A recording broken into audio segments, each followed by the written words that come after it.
Welcome to daily fact newspaper highlights and आज हम discuss करेंगे 6 जुलाई 2024 के इंपॉर्टेंट करंट अफेयर। यहाँ पर हमारे जो सोर्सेज की अगर हम बात करें तो द हिंदू प्लस साथ में इंडियन एक्सप्रेस को जो हम यहाँ पर फॉलो कर रहे हैं और हमारा फोकस गवर्नमेंट साइट्स और PYQs पर है। जितने भी हमारे जो करंट अफेयर है वो मैक्सिमम PYQs की अगर हम यहाँ पर बात करें, जितने भी PYQs है उसी पर बेस्ड जो है वो हम न्यू करंट अफेयर को बना रहे हैं, जैसे टॉपिक्स न्यूज़ में आ रहे हैं। अगर आप हमारे साथ नए जुड़े हो तो आप हमारे इनिशिएटिव को सब्सक्राइब कर सकते हैं, साथ में शेयर कर सकते हैं। तो चलिए डिस्कस करते हैं इंपॉर्टेंट करंट अफेयर 6 जुलाई 2024 के, जिसमें सबसे पहले आता है लिंग करमपुंग केव। ये केव जो है वो लाइमस्टोन केव है और ये कहाँ पर लोकेटेड है? इंडोनेशिया में। और इंडोनेशिया में भी एक आइलैंड है सुलावासी आइलैंड, जहाँ पर जो है वो ये केव लोकेटेड है। तो इससे हमारे लिए दो इंपॉर्टेंट पॉइंट्स के जो है वो इंपॉर्टेंट हो जाते हैं। सबसे पहले तो ये केव और दूसरा सुलावासी आइलैंड, तो ये दोनों कहाँ पर है? इंडोनेशिया में। देन हम प्रीवियस ईयर क्वेश्चंस को यहाँ पर जो वो बेस बनाएंगे, जिसमें हम डिस्कस करेंगे important caves in India, rocket caves जितने भी भारत में है। तो सबसे पहले आते हैं कन्हारी केव। ये जो है वो आपका मुंबई में है और ये बिलोंग करती है हिनायाना बुद्धिज्म से। तो Hinayana phase of the Buddhism से बिलोंग करती है ये। देन उसके बाद यहाँ पर सेकेंड केव आती है एलोरा केव। ये भी आपके महाराष्ट्र में है। यहाँ पर 34 केव्स है एलोरा में, जिसमें अगर हम बात करें 12 जो है वो बुद्धिज्म से लिंक करती है, 5 जो है वो जैनिज्म से और 17 केव्स यहाँ पर जो है वो हिंदुइज्म से लिंक करती है। जिसमें याद रखना कि जो 16th केव है वहाँ पर क्या है? कैलाश टेम्पल। ये ऑलरेडी एग्जाम में पूछा गया है केव का नंबर, तो इसलिए इसको अपने माइंड में रखना। देन उसके बाद अजंता केव्स की अगर हम बात करें तो ये महाराष्ट्र में है, 29 केव्स है और ये सह्याद्री में है महाराष्ट्र की, और ये लिंक करती है सिर्फ और सिर्फ बुद्धिज्म के साथ। देन उसके बाद एलिफेंटा केव आती है। एलिफेंटा केव जो है वो मुंबई में है और ये एलिफेंटा केव्स को डिस्कवर किया था पोर्चुगीज ने। इनका नाम भी जो है वो पोर्चुगीज ने ही रखा है और ये एलिफेंटा आइलैंड है मुंबई में, उसके बिहाफ पर जो है उसका नाम रखा गया है। देन उसके बाद उदयगिरी केव की अगर हम बात करें तो ये आपका जो है वो मध्य प्रदेश में है। वैष्णविज्म, शक्तिज्म और शिविज्म ये तीनों से लिंकअप करती है, यानी कि हिंदुइज्म से लिंक्ड हो रही है। देन बराबर केव और साथ में नागार्जुनी केव, ये दोनों केव्स आपकी जो है वो बिहार में है और ये केव्स बनी थी during the time of the Dasharatha. और ये दशरथ जी कौन थे? ये थे ग्रैंडसन ऑफ द अशोका। उनके टाइम पे जो है वो ये केव्स जो है वो बनी है। भाग केव की अगर हम बात करें तो मध्य प्रदेश में है और ये सिमिलर टू अजंता केव है। याद रखना, Bagh cave is similar to Ajanta cave. Then उसका बदामी केव की अगर हम बात करें तो ये कर्नाटका में है। उदयगिरी खांदेगिरी केव की अगर हम बात करें तो वो है उड़ीसा में और ये लिंक करती है जैनिज्म के साथ। ये सभी केव्स एग्जाम्स में ऑलरेडी पूछी गई है, इसलिए हमने इनको साथ में यहाँ पर ऐड किया है। देन उसके बाद नेक्स्ट है कावेरी रिवर। कावेरी रिवर की अगर हम बात करें तो major river of the south India, one of the major river of the south India. सबसे पहले याद रखना, ओरिजिनेट कहाँ पर होती है? ब्रह्मगिरी हिल्स। ड्रेन कहाँ पर होती है? Bay of Bengal. यानी कि Brahmagiri hills is a part of western Ghat और वेस्टर्न घाट में भी कहाँ पर ओरिजिनेट हो रही है? South western Karnataka. ये याद रखना। तो हमें दो कंसेप्ट एक साथ क्लियर हो गए कि ब्रह्मगिरी हिल्स जो है वो आपकी कर्नाटका में है, पहला पॉइंट, और दूसरा ब्रह्मगिरी हिल्स से ओरिजिनेट हो रही है कावेरी रिवर। अब हमें जो पॉइंट्स याद रखने हैं वो ये कि जो बेसिन है कावेरी रिवर का वो एक्सटेंड होता है पौडुचेरी, केरला, कर्नाटका और तमिलनाडु। ये न्यूज़ में भी है, कावेरी रिवर डिस्प्यूट बहुत न्यूज़ में है, तो इसलिए टॉपिक जो है वो बहुत ज़्यादा इंपॉर्टेंट हो जाता है। देन लेफ्ट बैंक ट्रिब्यूटरीज और राइट बैंक ट्रिब्यूटरीज की अगर हम बात करें यहाँ पर तो हरंगी, हेमावती, शिमशा और अर्कावती, ये जो है वो लेफ्ट बैंक ट्रिब्यूटरीज है। सुवर्णवती, भवानी, अमरावती और किबानी, ये जो है वो राइट बैंक ट्रिब्यूटरीज है। इंपॉर्टेंट है। डैम्स की अगर हम यहाँ पर बात करें तो कृष्ण राजा सागरा डैम कावेरी रिवर के ऊपर है। मितूर डैम जो है वो कावेरी रिवर के ऊपर है। बानासुरा डैम ये भी जो है आपका कावेरी रिवर पर है।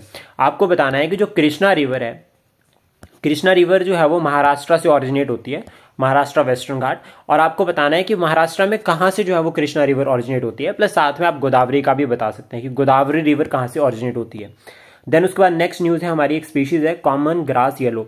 ये एक स्मॉल चार्मिंग बटरफ्लाई स्पीशीज़ है जो अभी migration, large scale of migration जो है वो ऑब्जर्व की गई। कहाँ पर? मधुमलई टाइगर रिजर्व। मधुमलई टाइगर रिजर्व जो है वो हमने ऑलरेडी जो है वो प्रीवियस वीडियो में डिस्कस किया है, तो आप उसका आंसर कमेंट बॉक्स में कर सकते हैं। IUCN स्टेटस की अगर हम बात करें यहाँ पर तो लीस्ट कंसर्न है और IUCN स्टेटस जो है वो IUCN की अगर हम बात करें तो 1948 में बना था। इसको हम रोज़ डिस्कस करते हैं, बहुत ज़्यादा इंपॉर्टेंट है। और सबसे इंपॉर्टेंट यहाँ पर फैक्ट ये आता है कि जो ये स्पीशीज़ है भारत में not legally protected under the wild life protection act 1972। आप यहाँ पर कमेंट बॉक्स में बता सकते हैं इस टाइम पे जब 1972 में ये एक्ट बना था तो भारत के प्राइम मिनिस्टर कौन थे, प्लस साथ में भारत के प्रेसिडेंट कौन थे, क्योंकि अब इस तरह से भी क्वेश्चन एग्जाम में पूछे जाने लग गए हैं। देन उसके बाद नेक्स्ट है संपूर्णता अभियान। ये जो है 3 मंथ्स कैंपेन जो है वो लॉन्च किया है नीति आयोग ने। नीति आयोग जो है वो अब national institution for transforming India, NITI Aayog stands for national institution for transforming India. 2-3 bar repeat करेंगे, याद हो जाएगा। और सबसे इंपॉर्टेंट है कि इससे पहले जो है वो प्लानिंग कमीशन था। ये जो प्लानिंग कमीशन है, अगर हम बात करें प्लानिंग कमीशन की, तो ये बना था 1951 में, ठीक है, ये ध्यान रखना। और ये प्लानिंग कमीशन का सिस्टम जो है वो हमने 5 ईयर प्लान सिस्टम जो है वो यूएसएसआर से जो है वो अडॉप्ट किया था। कौन से ईयर में जो है वो प्लानिंग कमीशन को हटाकर जो है वो नीति आयोग बना दिया गया, इसका आंसर आप कमेंट बॉक्स में कर सकते हैं। ये एक नेशन संपूर्णता अभियान की अगर हम बात करें तो नेशन वाइड कैंपेन है, जिसमें हमारा जो टारगेट है to attain the saturation in the 12 की social indicators in 500 aspirational block, और साथ में ही जो है वो टारगेट रखा है हमने 1200 एस्पिरेशनल डिस्ट्रिक्ट्स के लिए।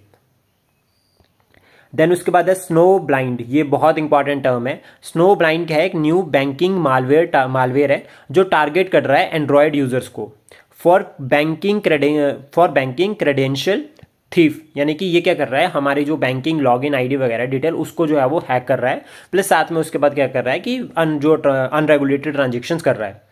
तो ये इंपॉर्टेंट है, न्यूज़ है, ध्यान में रखना। और इसको ये डिस्कवर किया है किसने, साइबर सिक्योरिटी फर्म, ठीक है, पोरोम हाई, जिसका हेडक्वार्टर कहाँ पर है, नॉर्वे, जिसने जो है वो इसको डिस्कवर किया है। तो हमें जो एग्जाम पॉइंट ऑफ व्यू से याद रखना है, स्नो ब्लाइंड क्या है, एक मालवेयर है। देन उसके बाद नेक्स्ट है 6th meeting of the global partnership on artificial intelligence ministerial council, ये हुई है न्यू दिल्ली में। तो ये इंपॉर्टेंट है, डायरेक्ट क्वेश्चन पूछा जा सकता है कि जो आपकी काउंसिल है ये कहाँ पर हुई है, तो 6th मीटिंग इसकी न्यू दिल्ली में हुई है। देन उसके बाद नेक्स्ट है अपॉइंटमेंट की, यहाँ पर अगर हम बात करें तो डॉक्टर BN गंगाधर, ये जो है इनका जो है वो नेम अपॉइंट हुआ है as a chairman of the national medical commission, कि चेयरपर्सन के उस फॉर्म में जो है इनका जो है वो नाम जो है वो अपॉइंट हुआ है या नॉमिनेट किया गया है। देन उसके बाद former Portuguese prime minister Antonio Costa जो है वो इलेक्ट हुए हैं as a president of the European council. European council में जो है वो जितने भी यूरोपियन जो कंट्रीज हैं, यूरोपियन जो यूनियन के मेंबर्स हैं, उनके हेड जो है वो इस काउंसिल का मेंबर होते हैं। यूरोपियन यूनियन की अगर हम बात करें तो 1993 में बनी थी, ये एक इंटरनेशनल ऑर्गेनाइजेशन है। हेडक्वार्टर की अगर हम यहाँ पर बात करें तो ब्रुसेल बेल्जियम में जो है इसका हेडक्वार्टर लोकेटेड है, और 27 मेंबर्स हैं। याद रखना यूरोपियन यूनियन में कितने मेंबर्स हैं, 27। देन उसके बाद नेक्स्ट है पेरिस ओलंपिक 2024, यहाँ पर ज्योति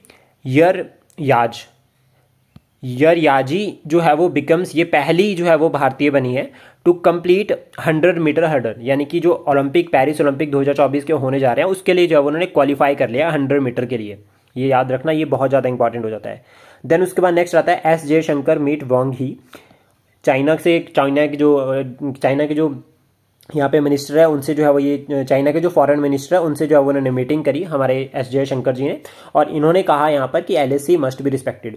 तो सबसे पहले तो हमें यही क्लियर हो गया कि LAC यानी कि लाइन ऑफ एक्चुअल कंट्रोल वो किसके बीच में है, इंडिया और चाइना के बीच में। लाइन ऑफ कंट्रोल इंडिया और पाकिस्तान के बीच में।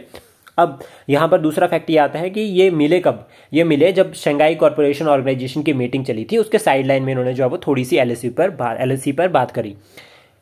इंडिया चाइना के बीच में बॉर्डर यहाँ से बहुत इंपॉर्टेंट हो जाता है, क्योंकि हम बात कर रहे हैं LAC की। तो इंडिया चाइना के बीच में जो बॉर्डर है वो है 4057 किलोमीटर। अगर यहाँ पर इंपॉर्टेंट फैक्ट्स की बात करें तो इंडियन स्टेट्स जो बॉर्डर शेयर करती है चाइना के साथ, हिमाचल प्रदेश, उत्तराखंड, सिक्किम, अरुणाचल प्रदेश, ये जो है वो चाइना के साथ बॉर्डर शेयर करती है, प्लस एक यूनियन टेरिटरी है लद्दाख जो भी बॉर्डर शेयर करती है चाइना के साथ। अब इंडिया चाइना के बीच में जो बाउंड्री कमीशन है वो या बाउंड्री लाइन है वो है मैकमोहन लाइन, ठीक है। और कौन से ईयर में जो है वो ये मैकमोहन लाइन जो है वो बनाई गई थी, उसका आंसर आप कमेंट बॉक्स में कर सकते हैं। देन उसके बाद हमारे लिए जो इंपॉर्टेंट हिडन टॉपिक है वो है शंघाई कॉर्पोरेशन ऑर्गेनाइजेशन। ये ऑर्गेनाइजेशन जो है वो 2001 में बनी थी, और शुरुआत जो इसकी होती है काम करने की वो होती है 2003 से। इसमें अभी प्रेजेंट टाइम में अगर हम बात करें 8 मेंबर्स हैं यहाँ पे, और एक परमानेंट इंटर गवर्नमेंटल ऑर्गेनाइजेशन है, जिसमें मेन टारगेट इस ऑर्गेनाइजेशन का है effective cooperative growth and development. Secretariat या हेडक्वार्टर की अगर हम बात करें तो वह है बीजिंग चाइना में। 8 मेंबर्स की अगर हम बात करें, China, India, Kazakhstan, Kyrgyzstan, Pakistan, Russia, Uzbekistan, Tajikistan, Iran जो है वो यहाँ पर याद रखना कि 2017 नहीं है, इसको ऐड कर देना 2022 में जो है वो ईरान जो है वो इसका मेंबर बना है, और लेटेस्ट मेंबर जो है वो ईरान ही बना है। इसके बाद यहाँ पर बात करें पाकिस्तान और इंडिया जो है वो 2017 में इस ऑर्गेनाइजेशन के मेंबर बने हैं। इसके रिगार्डिंग जो है वो एक ट्रिक भी है कि तू पक्का इनको कार से ईरान लेकर जाएगा, जिसमें तू की अगर हम बात करें यहाँ पर तो टी से अगर हम बात करें तो तजाकिस्तान, यू से अगर हम बात करें उज्बेकिस्तान, पी से यहाँ पर पाकिस्तान, के की अगर हम यहाँ पर बात करें किर्गिस्तान, दूसरे का की अगर हम यहाँ पर बात करें तो कजाकिस्तान। इनको में हमने जो है वो इंडिया को इंक्लूड किया है। सी में जो है वो चाइना है। आर से अगर हम बात करें तो रशिया, और ईरान जो है से जो यहाँ पर जो है वो ईरान। इसके लिए जो है वो एक ट्रिक हमने ऑलरेडी जो है वो अपलोड कर दी है, तो आप उसको भी चेक कर सकते हैं। Thank you, please support, share and subscribe daily fact.